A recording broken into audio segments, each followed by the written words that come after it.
Good morning. Good to be with you again, if only electronically. I hope everything's been going well with you and that you're having a good week. We have a lot to cover today, and I'm going to do it, I think, without notes. I'm going to have my sheet that is the same one that you have, but mine with answers. But I think that's the way I'm going to go off of it this time. We're going to be in the year 1781. Obviously, we are coming very close to the end of the war. A lot of people will make the mistake of thinking that the last major battle of 1781 is the end of the war, and it isn't at all. It really isn't. And at the time, there's no reason for them to think it is. So that's a huge mistake that people tend to make. But a lot happens in 1781. We've set up a lot of stuff last week, but the things that are going to happen this week, pretty serious. Okay, so starting with number one, your number one question says, January 5th, 1781, the city of what was burned by British naval forces led by Benedict Arnold? He's back. He's actually already attacked up in New Connecticut. Now he's attacking there, and this is the city of Richmond, which is now the capital of Virginia. When we started the war, the capital of Virginia would have been in Williamsburg, which most of you, I'm sure, have heard of Williamsburg, Virginia, Colonial Williamsburg. A very fun historic location to visit. However, that was where, when we started this class, when we were talking about the House of Burgesses meeting and all, that was in Williamsburg. Now, partway through the war, they moved the capital to Richmond. Incidentally, that's why we have a historic area that is Colonial Williamsburg today. They walked away. They shifted this major center to a different city that was further inland, much easier to defend, which was important in the era, as you can tell. It became a situation where that city was just left. And since so many people left and there's no major road going through, there's no need to really keep Williamsburg advancing over time, not by the end of the war by a long shot. It's still active in this year in 1781. But as time goes by, the town just kind of dwindles away, and most people have moved their businesses on. And so this town, where other cities like Richmond itself would continue to be updated and new buildings coming in and changes, and it's the center and the hub of Virginia, well, Williamsburg is pretty much so those buildings are staying there, a lot of them at least, and they're not being vastly changed. And so there was a unique opportunity that they saw later on to go in and restore the town, because they still had original buildings, they still had maps of what things looked like, and that the city itself, the town, was pretty much able to be restored and back to what it had looked like at that time during the Revolutionary War, just before. So it's an amazing place to visit, but that wouldn't have happened if it had remained as the capital. It would have expanded and grown, and they would have demolished all those old buildings for new buildings, which is what happens to most cities. So it kind of became a favor to the historian that we got that spot that was a preserve, almost kept in amber, if you would, there. But it took a lot for them to restore it. I'm probably underselling just how much work it took to rebuild the city as it had been. But anyhow, we move on. So the city of Richmond, which is the capital, is burned. Now, who is the governor? Thomas Jefferson is the governor. And he actually has to flee from Richmond as this approach of Benedict Arnold. He's turning out to be a very effective general for the British. On January 17th, this is question 2, the Battle of Blank, Americans under Brigadier General Daniel Morgan fought British forces under Lieutenant Colonel Sir Bannister Tarleton. You remember him, Tarleton's quarter, and defeated him. Now, so this is after Kings Mountain. Now, those forces were pretty much annihilated that were at Kings Mountain. So Cornwallis is recognized there's been a shift, there's a change, and so he's gone back in and he's trying to get very active, and he splits his forces, and Bannister Tarleton is in charge of this force. And he's young, he's like 24, 26 at the most at this time, and he is in charge of this whole half of the army, and he sees what he thinks is going to be an amazingly easy battle where he's going to be able to take out Americans. Now, it's a fascinating battle in itself, and because of that, I will be including a link in your email that is to a video on the Battle of Cowpens. Now, shockingly, you know how most of these battles are named after the location. Well, it was next to a place where they kept cows, that it was known as the Cowpens. So, but it's also it's a fascinating battle, and people still study this battle today because Daniel Morgan used his militia brilliantly. He was very, very smart in how he placed them and what he asked of them and what they did. And this was a serious victory where Tarleton's forces were just knocked back. I mean, major damage to them. So this is the Battle of Cowpens, C-O-W-P-E-N-S, Cowpens. All right, so number 3 is the blank were ratified by Maryland on February 2nd, the 13th and final state to do so. Remember, they had been approved by Congress November 15th, 1777. I'm taking you all the way back to 1777 to remind you when they had actually been approved by Congress. These are the Articles of Confederation. All that time ago, right? We declared independence in 76. By November 15th, 1777, we have all the states in Congress represented say, yes, that's how we want our government to look. It takes them until 1781 to finally have all the states ratify it. The final sticking point was that Virginia had to cede some of their western territories, and then Maryland said, all right, fine, we'll come in. And so now, here in the last really 2 years of the war, we are going to see we have the Articles of Confederation are now actually in effect. They are now the law of the land because the final 13th and final state ratified. Number 4, at the Battle of Guilford Courthouse. All right, Cornwallis has regrouped as best as he can, and he has come after Greene, who is, of course, the Southern commander. So at the Battle of Guilford Courthouse on March 15th, American General Greene lost to the British under Cornwallis. However, Cornwallis lost over a quarter of his men. So Greene, you know, he retreats from the field because, again, that's what Greene is doing at this point, right? It's fight a fight that you have to fight and then get out of there, but keep the army together. Don't let the army get destroyed. Well, you know, they got to keep the land, but almost immediately Cornwallis gives that up and moves away because they're devastated. A quarter of their troops are just wiped out, or are either injured or dead. You know, that's a bad battle.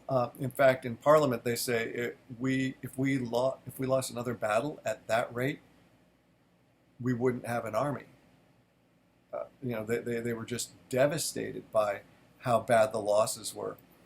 So American General Greene, it's not a victory, but it's a Pyrrhic victory for the British. You know, they've won, but at way too high a cost.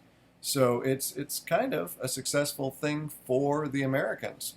And in fact, this is what really kind of blows apart the whole offensive that Cornwallis was doing in the South. You'll excuse me.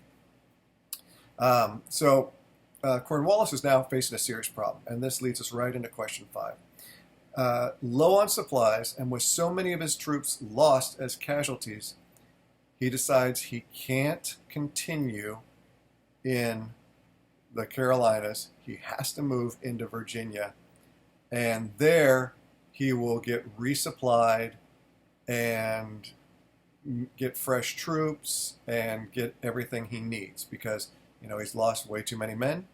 He has lost, you know, equipment and everything else. In fact, at this point, he decides he's going to start dumping equipment. They're leaving things behind so that they can move faster. And so I think we always have this image of the British soldiers throughout the war being in immaculate uniforms. These guys aren't. At this point, their uniforms have holes in them. They're faded. They're not looking good. They're dirty, and they're on the move to Virginia trying to save what they have left, and possibly even if they can resupply and get some fresh troops, they can continue this attack in the South, is what he's thinking at this time. Hearing that Cornwallis's army is in danger and needing relief, the commander of British forces in America, General Henry Clinton, prepared a relief force in New York. Remember, New York is still where most of the forces are operating out of. That's the headquarters in America. And so Washington's across the river. He's watching. He's in New York, but he's not in New York City. British are in New York City, and they're sitting there, and they're ready to send out more troops. And at this point, he says, all right, we have to send out a relief to get to Cornwallis. Clinton is ticked. Clinton is not happy with the choices that Cornwallis has made. These two men do not like each other, and so there's some tension there. But he knows, he has to save this army. So he's figuring out how to get men and where they're going to meet up. There's a few choices in Virginia. Obviously, they need to find someplace near the water because they have to be able to get ships in to resupply them. So the French, 7 is our question. Now, the French have consistently declined participation in attack on New York. We talked about that before. New York, they said, we're not seeing a way to really attack New York and have success. And remember, that's what Washington has wanted all this time. This is the last city. If I can get the British out of New York, I have basically won the trifecta here in the fact that I've relieved Boston, Philadelphia, and then New York. You could also argue South Carolina, very important, but not South Carolina itself, but Charleston, South Carolina, which is the largest port city in the South at the time. Those are the bigs, but really, again, the biggest and most important is still at this point New York, because Philadelphia, which would have been the most important, has already been freed again. So, Washington has been looking for a way to convince them, but he can't. And he's frustrated by it. But the French have consistently declined participating in attack in New York, but now discuss with General Washington the possibility of a campaign in the South. They see that Cornwallis's army is fumbling around looking for relief. And they're saying, you know what? Let's take them. They're weak right now. This is a great moment. They're far away from New York. We might have a possibility here. And Washington, he knows the French are not here indefinitely. And the French fleet especially is not here indefinitely. They're going to be traveling on at the end, assuming at the end of the season, the campaigning season. So he agrees. He says, yeah, all right, let's do that because, hey, better to have an attack and use these forces successfully than have them go to waste and then have this war drag on forever. So, he still wants to come back to New York, but for right now, he'll do what he has to do. So they want to campaign in the South. I may have to pause my video and put two videos together. It looks like that may be the situation, as I have a call coming in. So I'm going to pause here and continue on. Boy, I hope I can edit this together.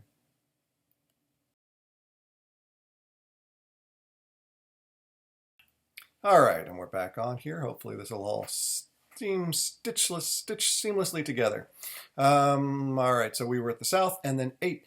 In New York, General Washington made it appear that he was preparing to attack New York City, all right, because they knew that this force was getting ready to go to the South. And so they said, all right, we have to stop them, and we have to make them think this is all going to happen here. And so he had them start buying up supplies as if they were going to start a big attack and that they were going to start digging in. And he shifted men around so that it looked like they were going towards New York.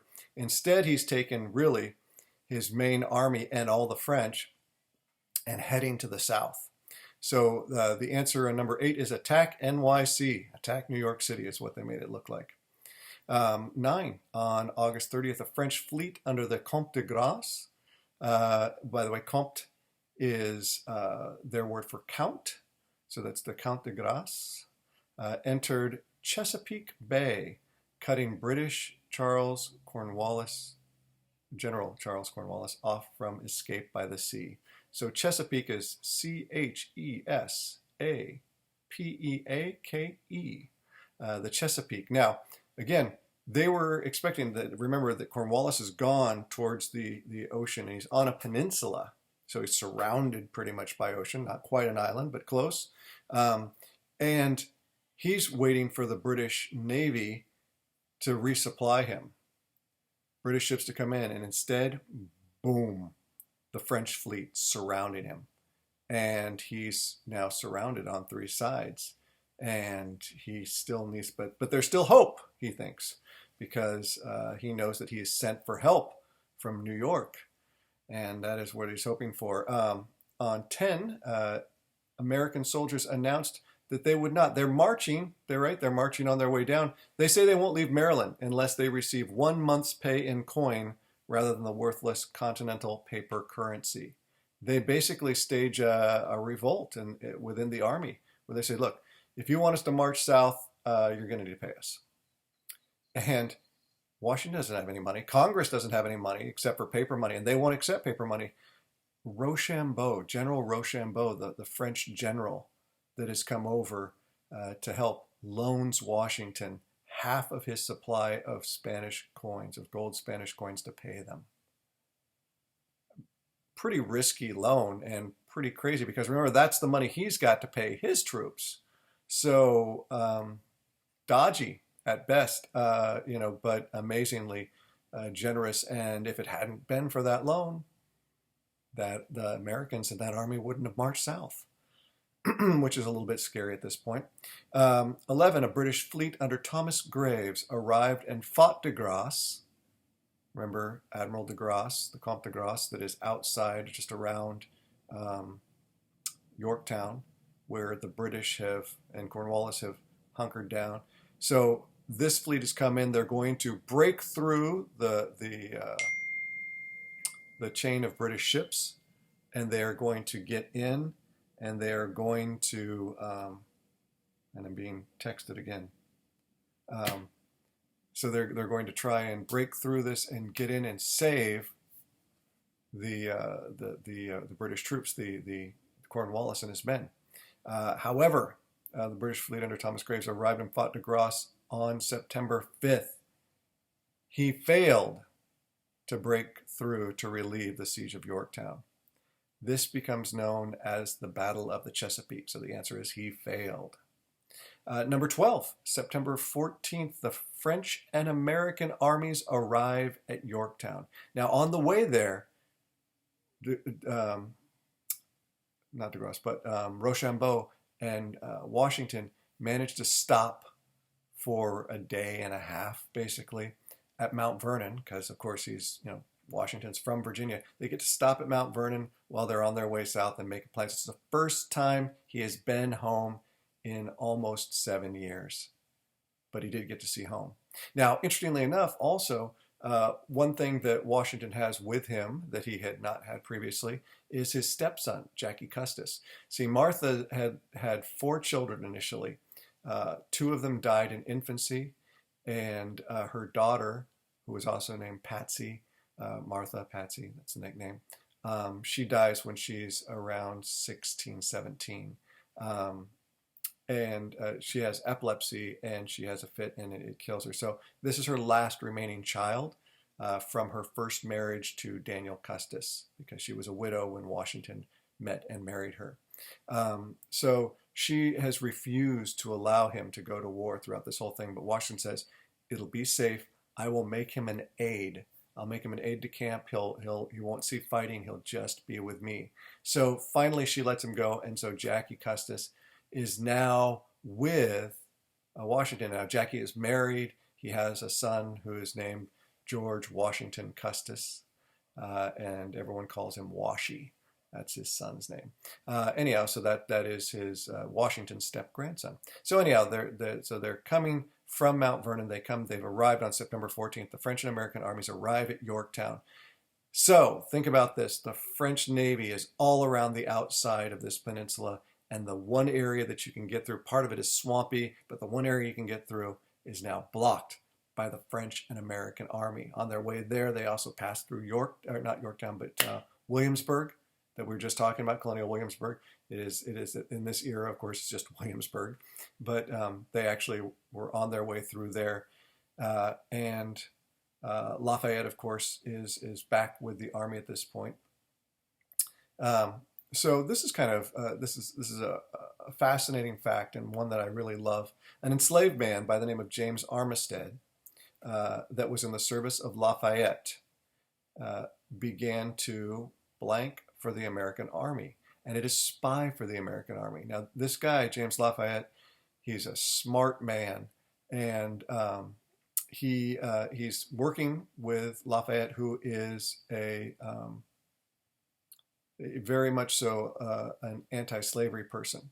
He's one of those people that's been speaking in Washington's ear, along with Alexander Hamilton and John Lawrence, his aides, about slavery, and Washington's views on slavery changed radically through the war, and so Lafayette is one of these guys that he doesn't think there should be any slaves. He cannot outright free this man because he is the property of the Armistead family. But this man has already volunteered himself to go into the service with the promise that he would be given his freedom for serving in the military. And he is with Lafayette, who really appreciates him. Well, anyhow, Lafayette sends him, because he knows he's smart and he's good at this, sends him as a runaway to the British. The British think that this is a runaway slave that has come to them, and he's spying for the Americans. In the meantime, the British go, "Hey, you were in the American camp, you know stuff. Why don't you, instead of being, running away to here and working for us, why don't you be a spy for us and go back to the American camp and see what you can find out?" And so Armistead, he says, he goes to Lafayette and says, "What do I do?" He said, they want to hire me to spy on you. And Lafayette, laughs it off and says, "Take the money and we will tell you exactly what information to give to the British." So he's working basically is it a triple agent at this point? He started spying for the Americans. He's pretending to spy for the British and actually doing that to spy for the Americans. So basically a triple agent, a lot to keep track of. Does so very successfully, gets lots of information to the Americans and helps them to really understand, the American French armies, what's going on in the town, what they're looking at, what they're up against. So he does a great spy work, some of the best spy work we can see. And he's not a man that we talk about a lot, but I will continue his story after the war because it is important what happens to him next. 14. American and French troops begin a siege of the British on September 28th with blank firing the first cannon. All right, they get their cannons in place. They get their armies ready. They're ready to begin the siege. They've been throwing dirt and making redoubts and putting up blockades so that they can make fortifications basically, and they are ready to start firing cannons into Yorktown. And the first cannon is fired by Washington, and there's actually a few paintings of this. It's a worthy moment because it's they get all these cannons up and they want him to have the honor of firing the first cannon in, and then of course they just pound the British for days. They want to deny them sleep. They want to make them spend all their time repairing their fortifications. Cornwallis, number 15, Cornwallis had a chain of redoubts, fortresses that he had built, and batteries, which batteries, remember, are what's holding the cannons. Our word battery that we think of as holding electric charge is actually based on what was a bunch of cannons lined up. That was considered a battery. And when they first started making electric charges in Leyden jars, they would line up the Leyden jars side by side, and so it was a battery of these Leyden jars. So that's, and then became a battery that we call a battery with electricity. But anyhow, this is where the word comes from. So he has redoubts, Redoubts, and batteries linked by earthworks, which are basically dug trenches and piles of dirt along the batteries that covered the narrows of the York River. So, 16, Americans dug trenches within 150 yards of the redoubts 9 and 10. Now, I'm going to have a map with you there so you can look at the map, see where redoubts 9 and 10 are. These are critical. They're full of both British and, of course, Hessian German soldiers. Washington ordered that, so Americans dug trenches, was it? Washington ordered that all guns within range begin blasting the redoubts to weaken them for an assault that evening. Both redoubts were heavily fortified with rows of abatis, basically sticks sharpened, stuck in the ground so that you can't charge in with horses, surrounding them, along with muddy ditches that surrounded the redoubts for about 25 yards. Hard ground to cover, but they're planning an assault at night. It's a moonless night coming on, and they're going to plan on sending men over. Now, they tell these men, we don't want them to know we're coming. We want to be silent as well as invisible. So you can't load your muskets. You can't load your muskets until you get to the redoubt, until the attack begins. So you're going in with what they call cold steel. Your bayonets on the end so that you're ready to charge in, but nothing will be fired. Nothing goes off until we get there. Very dangerous way to make an attack. The French would assault Redoubt 9 and the Americans Redoubt 10. So 17 is 9 and Americans are your two words there. The French would assault Redoubt 9 and the Americans Redoubt 10. The assault on Redoubt 10 was led by Alexander Hamilton. Now, Hamilton had left Washington's service by this time. They had had a little disagreement, which really wasn't a huge deal. But throughout the whole time that Hamilton was serving Washington as an aide-de-camp, he really wanted to be out in battle. But Washington said, this is my best man with a pen. He's doing really important work. He's an excellent advisor. I need him with me. I can't risk him on the battlefield. Hamilton was done with it, so he resigned. But he came back, still in the army. He came back and leads the attack on Redoubt 10 here. So they make the assault that night. It's overwhelmingly successful, but I mean, very dangerous if you can imagine. The Hessians had these grenades that were basically just, glass balls filled with gunpowder and pieces of shrapnel and metal and things like that they would light and they would throw out. And so they're trying to keep them back. They'd set mines that they had dug trying to undermine areas. Had explosive charges in the hills that they were ready to light off when the Americans came in. So it was really it was a huge bloodbath, and people lost their lives. A lot of bravery shown. But come the morning, the redoubts were captured. They were American redoubts, and they immediately turned the guns and started firing now from a closer position. Because now, if you're looking at your map where Redoubt 9 and 10 are, imagine those were guns facing this way. Now they're facing back towards the British and are firing on them. On the morning of October 17th, a drummer appeared, followed by an officer waving a white handkerchief. The bombardment ceased, and the officer was blindfolded and led behind the French and American lines. This is it. They're ready to surrender. They've got nothing left. We don't know it at the time, but we actually did know quite a bit because, again, Armistead had told us an awful lot. But there was a huge amount of sickness. They hadn't been able to repair what they needed to. They were running out of supplies because we cut off their ships from coming to resupply them. They were done, just done. So this is an entire army that's surrendering. October 19th, 1778, with Cornwallis sending word that he was too ill to attend the surrender, his second in command, General O'Hara, stood in for him. He first offered his sword to General Rochambeau. So the British are treating this like it's a French victory. He first offers the sword to Rochambeau. Rochambeau says no.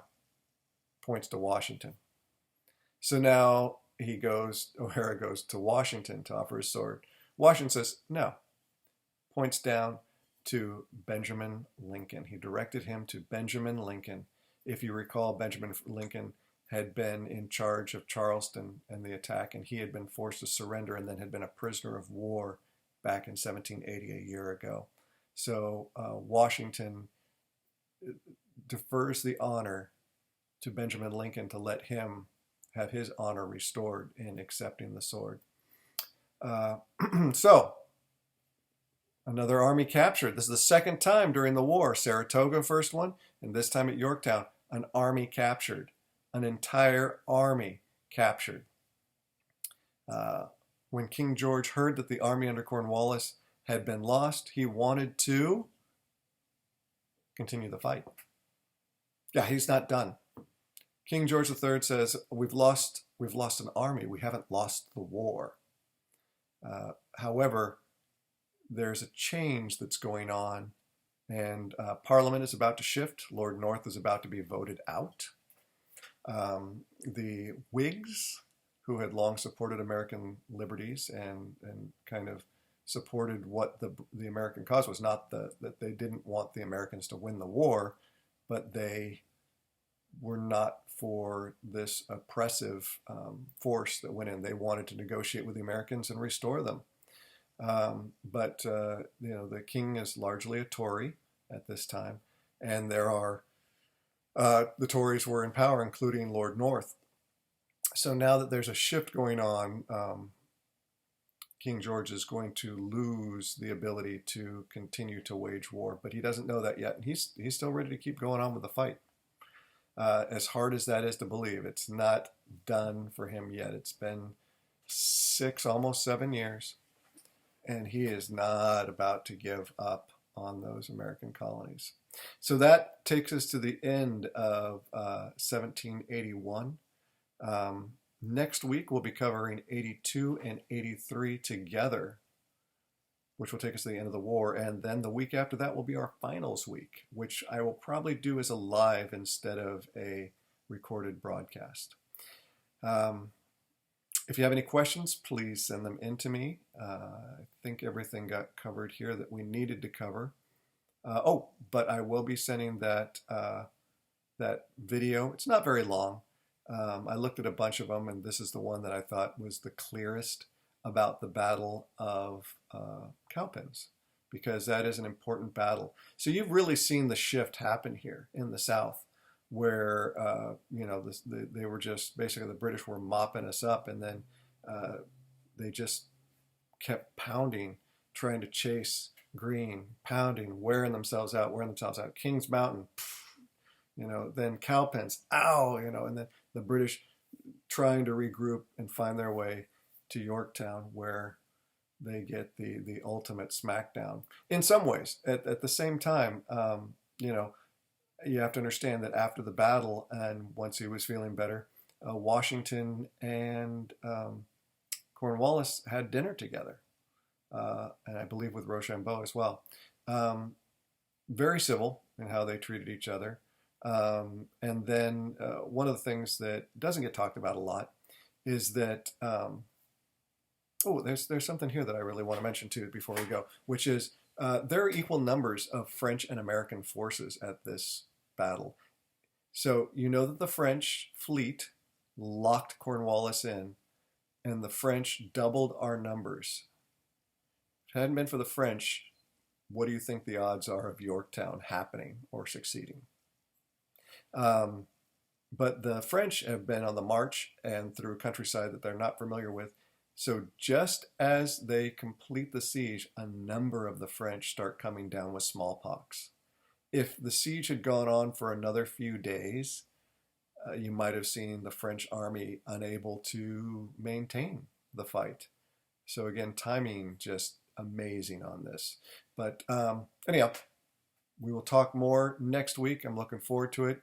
Again, if you have any questions, hit me up. And then please don't forget to watch that video, very brief, on Cowpens. It's a fascinating battle. And I should tell you, Battle of Guilford Courthouse, where the British lost so many, even though it was a victory for them, very hot on that day. And, coming from where we were before, which was Cowpens was apparently a really, really, really cold day. And so March 15th, not the same at Guilford Courthouse, very different scene there. Even though it's still March, I mean, it's not hot, hot, but it was a very different climate already. But anyhow, we will talk more soon. You guys have a good one.